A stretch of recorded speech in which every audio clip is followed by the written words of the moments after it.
Welcome to all. എല്ലാവർക്കും capital മാർക്കറ്റിൻ്റെ പുതിയൊരു ക്ലാസ്സിലേക്ക് സ്വാഗതം.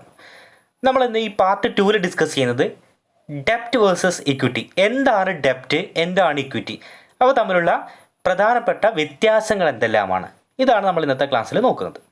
അപ്പോൾ ആദ്യം ഡെപ്റ്റ് എന്താണെന്ന് നോക്കാം. ഈ ഒരു മൊഡ്യൂളിനകത്ത് നമ്മൾ ഫിനാൻഷ്യൽ അസറ്റ്, അതിൻ്റെ ടാഞ്ചിബിൾ അസറ്റ്, ഇൻടാഞ്ചിബിൾ അസറ്റ് എന്നുള്ളതൊക്കെ കഴിഞ്ഞ ക്ലാസ്സിൽ ഡിസ്കസ് ചെയ്തു. പ്രോപ്പർട്ടീസ് ഓഫ് ഫിനാൻഷ്യൽ അസറ്റ് അതടക്കം. നമ്മൾ ഇന്നത്തെ ക്ലാസ്സിൽ ഡെപ്റ്റ് വേഴ്സസ് ഇക്വിറ്റിയാണ് ഡിസ്കസ് ചെയ്യുന്നത്.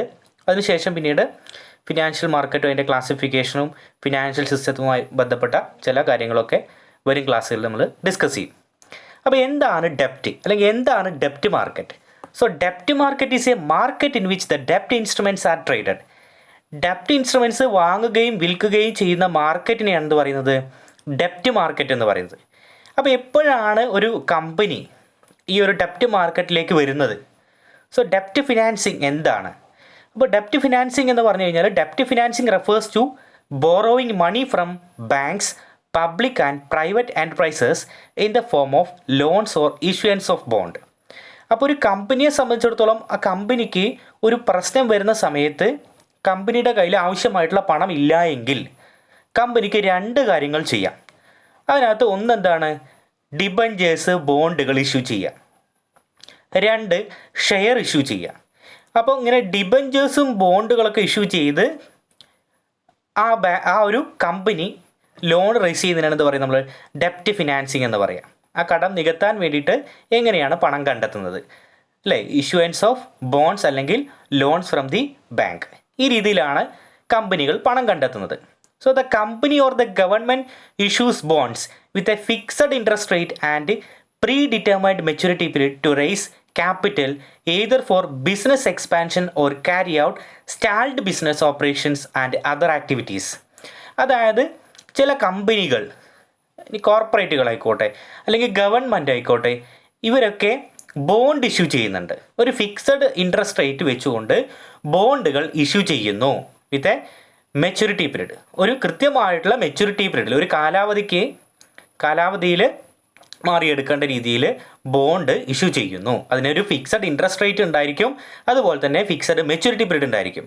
ഇങ്ങനെ സ്വരൂപിക്കുന്ന പണം ഒന്നുകിൽ ബിസിനസ് എക്സ്പാൻഷന് വേണ്ടിയിട്ട് ഉപയോഗിക്കുന്നു, അല്ല എങ്കിൽ ഓൾറെഡി ചെയ്ത ബിസിനസ് അവിടെ സ്റ്റാൾഡ് ആയിട്ടുണ്ടെങ്കിൽ, തകർന്നിട്ടുണ്ടെങ്കിൽ അതിനെ വീണ്ടും പൊടി തട്ടിയെടുത്ത് നല്ല രീതിയിൽ മുന്നോട്ട് കൊണ്ടുപോകാൻ സഹായിക്കുക, അല്ലേ? ആ രീതിയിൽ ഈ പണം ഉപയോഗിക്കുന്നു. സോ കമ്പനിയും ഗവൺമെൻറ്റും ബോണ്ടുകൾ ഇഷ്യൂ ചെയ്യുന്നുണ്ട്. കമ്പനീസ് ഇഷ്യൂ ചെയ്യുന്ന ബോണ്ടിൻ്റെ എക്സാമ്പിളാണ് കോർപ്പറേറ്റ് ബോണ്ട് എന്ന് പറയുന്നത്. ഗവൺമെൻറ് ബോണ്ടുമായി ബന്ധപ്പെട്ടുവാണെങ്കിൽ അതൊന്നുകൂടി സെർട്ടേൺ ആണ്, അല്ലെങ്കിൽ അതൊന്നുകൂടി വിശ്വസിക്കാൻ പറ്റുന്നതാണ്. കമ്പനി അല്ലെങ്കിൽ കോർപ്പറേറ്റ് ബോണ്ടൊക്കെ ചില ഇഷ്യൂസൊക്കെ അതുമായി ബന്ധപ്പെട്ട് നിലവിലുണ്ട്. അപ്പോൾ ഇതാണ് ഡെപ്റ്റ് മാർക്കറ്റിൻ്റെ ഒരു ഇൻട്രൊഡക്ഷൻ എന്ന് പറയുന്നത്. സോ ഡെപ്റ്റ് എന്താണ്? ഡെപ്റ്റ് is a form of borrowed capital. The central or state governments raise money from the market by issuing government securities or bond. അപ്പോൾ ഡെപ്റ്റ് എന്താണ്? നമുക്ക് ഇങ്ങോട്ട് കടം വാങ്ങിക്കാൻ പറ്റുന്ന രീതിയിലുള്ളൊരു ക്യാപിറ്റലാണ്, അല്ലേ? പിന്നീട് നമ്മൾ എന്ത് ചെയ്യാണ്? അത് തിരിച്ചു കൊടുക്കണം എന്ന് പറഞ്ഞാൽ ഒരു ലയബിലിറ്റി കൂടിയാണ്. അപ്പോൾ സെൻട്രൽ ഗവൺമെൻറ്റുകളും സ്റ്റേറ്റ് ഗവൺമെൻറ്റുകളും ഇത്തരത്തിൽ പണം കണ്ടെത്താറുണ്ട്. ഇത്തരത്തിൽ ഡെപ്റ്റ് ഇൻസ്ട്രുമെൻറ്റ്സ് ആയിട്ടുള്ള ഡിബഞ്ചേഴ്സും ബോണ്ടൊക്കെ ഇഷ്യൂ ചെയ്തുകൊണ്ട് സെൻട്രൽ ഗവൺമെൻറ്റും സ്റ്റേറ്റ് ഗവൺമെൻറ്റും അവർക്ക് ആവശ്യമായിട്ടുള്ള പണം കണ്ടെത്തുന്നു. So debt market is made up of bond issued by government authorities and companies. അപ്പോൾ കാര്യമായിട്ട് ഈ ഡെപ്റ്റ് മാർക്കറ്റിൽ ഡീൽ ചെയ്യുന്ന സെക്യൂരിറ്റി എന്ന് പറയുന്നത് എന്താണ്? ബോണ്ടാണ്. So who can invest in ഡെപ്റ്റ് മാർക്കറ്റ്? ആർക്കൊക്കെ ഡെപ്റ്റ് മാർക്കറ്റിൽ ഇൻവെസ്റ്റ് ചെയ്യാം? ഞാൻ പറഞ്ഞു ഡെപ്റ്റ് മാർക്കറ്റിനകത്ത് ഡീൽ ചെയ്യുന്ന പ്രധാനപ്പെട്ട ഇൻസ്ട്രുമെൻ്റ് എന്ന് പറയുന്നത് ബോണ്ടാണ്. അതേപോലെ തന്നെ ഡിബഞ്ചേഴ്സ്, ഇതൊക്കെ കാര്യമായിട്ട് ഇഷ്യൂ ചെയ്യുന്നത് ഗവൺമെൻറ് ആയതുകൊണ്ട് തന്നെ അത് കൂടുതൽ വിശ്വസിക്കാൻ പറ്റുന്നതാണ്, ട്രസ്റ്റ് ഉള്ളതാണ്. അതുകൊണ്ട് അത്തരം ഇൻസ്ട്രുമെൻറ്റ്സ് വാങ്ങിക്കുന്ന ആളുകൾ എന്ന് പറയുന്നതാണ് റിസ്ക് അവേഴ്സ് ഇൻവെസ്റ്റേഴ്സ് ആയിരിക്കും. എന്താ റിസ്ക് അവേഴ്സ് എന്ന് പറഞ്ഞാൽ? നമ്മൾ ആ റിസ്കിൻ്റെ ഒരു കാറ്റഗറി വെച്ചിട്ട് മൂന്നായിട്ട് ഇൻവെസ്റ്റേഴ്സിനെ തരംതിരിച്ചിട്ടുണ്ട്. ഒന്ന് risk hours investors, risk lover investors, risk neutral, അല്ലേ? റിസ്ക് ലവേഴ്സ് എന്ന് പറഞ്ഞു കഴിഞ്ഞാൽ റിസ്ക് എടുക്കാൻ തയ്യാറായിട്ടുള്ള ഇൻവെസ്റ്റേഴ്സ്, അല്ലേ? റിസ്ക് അവേഴ്സ് എന്ന് പറഞ്ഞു കഴിഞ്ഞാലോ? റിസ്ക് അവേഴ്സ് എന്ന് പറഞ്ഞു കഴിഞ്ഞാൽ പരമാവധി റിസ്ക് ഒഴിവാക്കാൻ ശ്രമിക്കുന്ന ഇൻവെസ്റ്റേഴ്സ്. അത്തരം ഇൻവെസ്റ്റേഴ്സിനെ ഇത്തരത്തിൽ ഡെപ്റ്റ് മാർക്കറ്റിൽ ഇൻവെസ്റ്റ് ചെയ്യാം. Investors looking for guaranteed returns, ഒരു ഗ്വാരൻറ്റീഡ് റിട്ടേൺസ്, നമ്മൾ പറഞ്ഞ് ഫിക്സഡ് റേറ്റ് ഓഫ് ഇൻട്രസ്റ്റ് ഉണ്ടാവുക, ഒരു മെച്യൂരിറ്റി പീരീഡ് ഉണ്ടാവും, അത് കഴിഞ്ഞ് നമുക്ക് കൃത്യമായിട്ട് ആ പണം ഇങ്ങോട്ട് കിട്ടും, ഒരു റിസ്ക്കും ഇല്ല അതിനകത്ത് അല്ലേ. If you do not want to invest a lot of times researching, ഒരുപാട് റിസർച്ചുകൾ നടത്തിയിട്ട് എവിടെ ഇൻവെസ്റ്റ് ചെയ്യണമെന്ന് ആലോചിച്ചുകൊണ്ടിരിക്കുന്ന ആളുകൾക്കും ഇത്തരത്തിൽ ഡെപ്റ്റ് മാർക്കറ്റിൽ ഇൻവെസ്റ്റ് ചെയ്യാം. If you want to park your money and leave it there and not very much about it അല്ലേ, നമുക്ക് ഒരുപാട് വറീഡ് ആവേണ്ട ആവശ്യമില്ല, നമ്മുടെ പണം വളരെ സേഫായിട്ട് സ്ഥലത്ത് വയ്ക്കാൻ നമുക്ക് അതിന് റിട്ടേൺസ് ഒക്കെ കിട്ടും. അങ്ങനെ ഒരു റിസ്ക് അവേഴ്സ് കാറ്റഗറിയിലുള്ള ഇൻവെസ്റ്റേഴ്സാണ് ഇത്തരത്തിൽ ഡെപ്റ്റ് മാർക്കറ്റിൽ ഇൻവെസ്റ്റ് ചെയ്യാറുള്ളത്. Then equity market. എന്താണ് ഇക്വിറ്റി മാർക്കറ്റുമായി ബന്ധപ്പെട്ട് പറയാനുള്ളത്?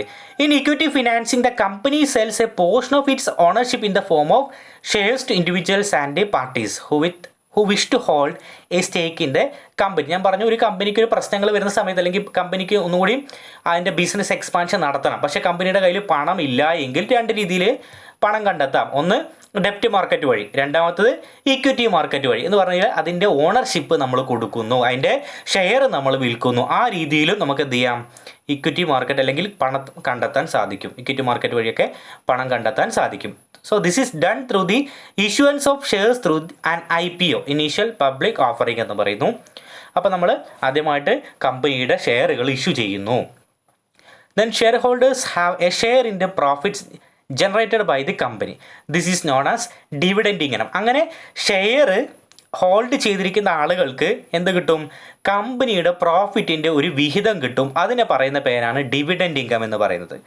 Apart from this, individuals profit from trading of shares on stock exchange അല്ലേ.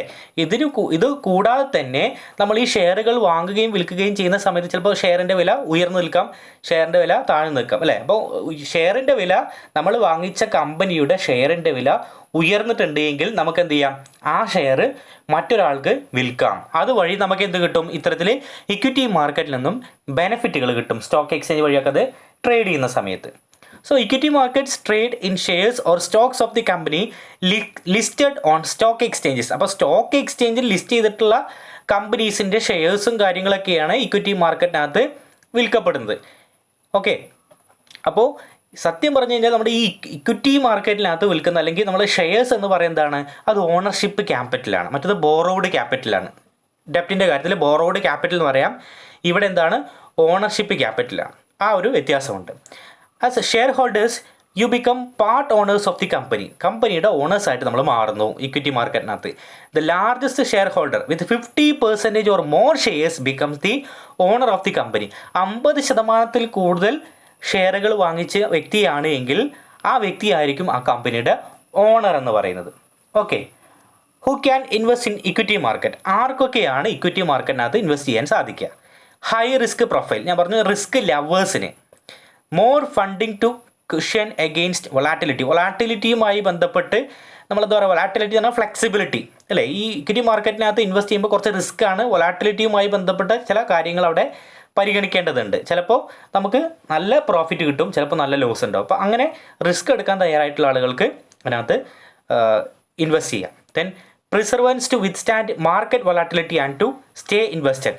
Time to research and study the companies. അപ്പോൾ കമ്പനീസിനെ കുറിച്ചൊക്കെ സ്റ്റഡി നടത്തിയിട്ടും റിസർച്ച് നടത്തിയിട്ടും ഒരുപാട് വിവരങ്ങൾ ശേഖരിച്ചിട്ട് വേണം നമ്മൾ എന്ത് ചെയ്യാൻ, ഓരോ കമ്പനീസിൻ്റെയും ഷെയറുകൾ വാങ്ങിക്കാൻ അല്ലേ. ഗവൺമെൻറ് പുതിയൊരു പോളിസി ഇറക്കി കഴിഞ്ഞാൽ ചിലപ്പോൾ ആ കമ്പനിയുടെ ഷെയറിൻ്റെ വാല്യൂ ഇൻക്രീസ് ചെയ്തേക്കാം. അപ്പോൾ A to Z റിസർച്ച് നടത്തി ഇൻവെസ്റ്റ്മെൻറ്റ് ചെയ്യുന്ന ആളുകൾക്ക് വളരെ ഈസി ആയിട്ട് ഇൻവെസ്റ്റ് ചെയ്യാൻ സാധിക്കുന്ന, വളരെ പ്രോഫിറ്റ് ലഭിക്കുന്ന ഒരു മാർക്കറ്റ് കൂടിയാണ് ഇക്വിറ്റി മാർക്കറ്റ് എന്ന് പറയുക. പേഷ്യൻസ് ഫോർ റിട്ടേൺസിന് പേഷ്യൻസ് വേണം. ചിലപ്പോൾ നമ്മളിപ്പോൾ വാങ്ങിച്ച ഒരു ഷെയറിൻ്റെ വാല്യൂ 4 വർഷം കഴിഞ്ഞിട്ടായിരിക്കും ഇൻക്രീസ് ചെയ്യുക. അപ്പോൾ അതുവരെ വെയിറ്റ് ചെയ്യാനുള്ളൊരു മെൻറ്റാലിറ്റി കൂടി വേണം.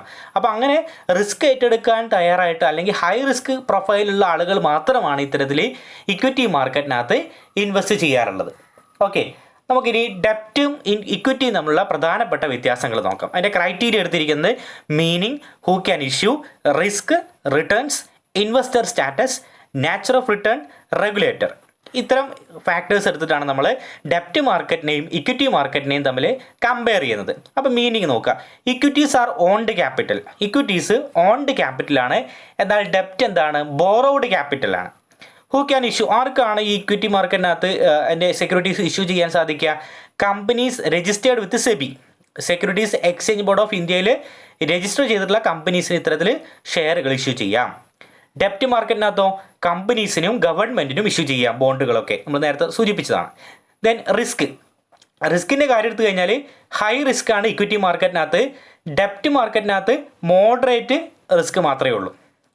ഓക്കെ, കാരണം അത് ഇൻട്രസ്റ്റ് റേറ്റും ബോണ്ട് തമ്മിലുള്ള റിലേഷൻഷിപ്പ് ആണ്, അതുകൊണ്ടാണ് അവിടെ മോഡറേറ്റ് എന്ന് പറയാൻ കാരണം. Then investor status, share holders, ആരൊക്കെയാണ് ഇൻവെസ്റ്റ് ചെയ്യുന്നത്? ഷെയർ ഹോൾഡേഴ്സ് അല്ലേ, part owners in the company. അല്ലെങ്കിൽ ഇൻവെസ്റ്റർ സ്റ്റാറ്റസ് എന്നാൽ അതിൽ ഇൻവെസ്റ്റ് ചെയ്യുന്ന ആൾ എന്താ നമ്മൾ പറയുക? ഷെയർ ഹോൾഡേഴ്സ് എന്നാണ് പറയുക. അത് പാർട്ട് ഓണേഴ്സിൻ്റെ കമ്പനിയിലെ പാർട്ട് ഓണേഴ്സ് ആയിട്ട് അത് മാറും. Creditors to the company or government, ഇത് കമ്പനിക്കോ ഗവൺമെൻറ്റിനോ ക്രെഡിറ്റ് കൊടുത്ത ആളുകൾ എന്ന രീതിയിലാണ് അവിടെ ട്രീറ്റ് ചെയ്യുന്നത്. ക്രെഡിറ്റേഴ്സ് ടു ദി കമ്പനി എന്ന രീതിയിലാണ് ട്രീറ്റ് ചെയ്യുന്നത്. നാച്ചർ ഓഫ് റിട്ടേൺ, ഷെയറിൽ നിന്നൊക്കെ നമുക്ക് എന്താ കിട്ടുക? ഡിവിഡൻസ് ആണ് കിട്ടുന്നത്. ഡെപ്റ്റ് മാർക്കറ്റിനകത്തോ interest paid by the bond issuer. Then റെഗുലേറ്ററിൻ്റെ കാര്യം എടുത്തു കഴിഞ്ഞാൽ ഇക്വിറ്റി മാർക്കറ്റിനകത്ത് ഞാൻ പറഞ്ഞു securities exchange board of India, അതിനകത്ത് രജിസ്റ്റർ ചെയ്ത കമ്പനീസിനാണ് ഷെയർ വിൽക്കുകയും വാങ്ങുകയും ചെയ്യാൻ പറ്റുള്ളൂ. അതുകൊണ്ട് തന്നെ അതിൻ്റെ ക്യാപിറ്റൽ മാർക്കറ്റിൻ്റെ എൻ്റെ റെഗുലേറ്റർ നമ്മൾ പറയാറുള്ളത് സെക്യൂരിറ്റീസ് എക്സ്ചേഞ്ച് ബോർഡ് ഓഫ് ഇന്ത്യയാണ്, സെബി എന്ന ചുരുക്കപ്പേരിൽ അറിയപ്പെടുന്നു. ഡെപ്റ്റ് മാർക്കറ്റിൻ്റെ കേസിലോ reserve bank of India and SEBI അല്ലേ, RBI ആണ്. And SEBI in the case of corporate bonds. RBI ആണ് കാര്യമായിട്ട് ഇതിലെ റെഗുലേറ്റർ എന്ന് പറയുന്നത്. എന്നാൽ കോർപ്പറേറ്റ് ബോണ്ടുകളുടെ കാര്യത്തിൽ ഞാൻ പറഞ്ഞു കമ്പനീസും ഗവൺമെൻറ്റൊക്കെ ബോണ്ടുകൾ ഇഷ്യൂ ചെയ്യുന്നുണ്ട്. അങ്ങനെ കമ്പനീസ് ഇഷ്യൂ ചെയ്യുന്ന ബോണ്ടിൻ്റെ ഒരു എക്സാമ്പിളാണ് കോർപ്പറേറ്റ് ബോണ്ടുകൾ എന്ന് പറയുന്നത്. അപ്പോൾ അതിൻ്റെ റിട്ടേൺ കാര്യങ്ങളുമായി ബന്ധപ്പെട്ട് ചില പ്രശ്നങ്ങളൊക്കെ ഉണ്ട്, അതുകൊണ്ടാണ് സെബി അതിനകത്ത് ഇടപെടുന്നത്. So SEBI in the case of corporate bonds. So ഈ ഒരു വീഡിയോ കൊണ്ട് നിങ്ങൾക്ക് കൃത്യമായിട്ടൊരു അവയർനെസ് കിട്ടിയിട്ടുണ്ടാവും. എന്താണ് ഡെപ്റ്റ്, എന്താണ് ഇക്വിറ്റി, ഡെപ്റ്റ് മാർക്കറ്റ് എന്താണ്, ഇക്വിറ്റി മാർക്കറ്റ് എന്താണ്, ഡെപ്റ്റ് ഫിനാൻസിങ് എന്താണ്, ഇക്വിറ്റി ഫിനാൻസിങ് എന്താണ്, എപ്പോഴാണ് ഒരു കമ്പനി ഈ ഡെപ്റ്റ് മാർക്കറ്റിനെയും അല്ലെങ്കിൽ ഇക്വിറ്റി മാർക്കറ്റിനെയും സമീപിക്കുന്നത്. ഓക്കെ, അപ്പോൾ എല്ലാവർക്കും ഈ കോൺസെപ്റ്റ് വളരെ കൃത്യമായി എന്ന് വിചാരിക്കുന്നു, മനസ്സിലായി എന്ന് വിചാരിക്കുന്നു. ഓക്കെ, അപ്പോൾ എല്ലാവർക്കും വീഡിയോ ഇഷ്ടപ്പെട്ടിട്ടുണ്ടെങ്കിൽ മാക്സിമം ലൈക്ക് ചെയ്യുക, കമൻറ്റ് ചെയ്യുക, ഷെയർ ചെയ്യുക. ഇനിയും സബ്സ്ക്രൈബ് ചെയ്യാത്ത ആളുകളാണെങ്കിൽ ചാനൽ ഒന്ന് സബ്സ്ക്രൈബ് ചെയ്യുക. Okay, thank you.